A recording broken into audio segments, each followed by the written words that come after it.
আন্দোলনে চাচ্ছি আমাদের হচ্ছে 16ই ডিসেম্বরে প্রতিবারই প্রোগ্রামে আমরা যাই 16ই ডিসেম্বরে ফুল দিতে। আর আপনারা জানেন যে এইখানে সব সব জায়গায় ডিউটি হচ্ছে ৮ ঘন্টা, কিন্তু এইখানে সবাইকে শ্রমিক দিয়ে 12 ঘন্টা ডিউটি করায়। তো 12 ঘন্টা ডিউটি করানোর ফলে তারা 16ই ডিসেম্বরের আগেই ৫-৬ দিন আগেই এখানের কারখানার মালিকের ছাদদের কাছে বলার পরে যে আমরা এরকম ফুল দিতে যাব, আমাদের 2 ঘন্টা আগে ছাড়তে হবে। আমরা 10 ঘন্টা করব, আমরা 2 ঘন্টা করব না, আমরা ফুল দিতে যাব। তো সেই ক্ষেত্রে বলছে ঠিক আছে বলছে, কিন্তু 15 তারিখে যেদিন 16 ডিসেম্বর একদিন আগে তাদেরকে বলতেছে না আপনারা যেতে পারবেন না।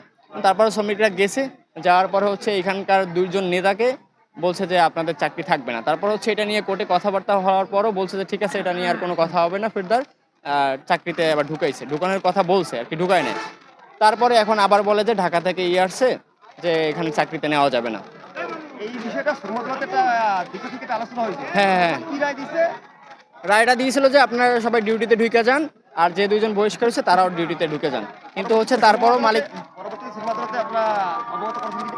হ্যাঁ, শর্মাদ আদালতে আমরা অবগত করছি, আমরা কথা বলছি, কথা বলার পরও তারপর বলছে আপনারা ডিউটিতে ঢোকেন, কিন্তু এখানের মালিক পক্ষ বলেছে যে আপনারা ডিউটি করতে পারবেন না।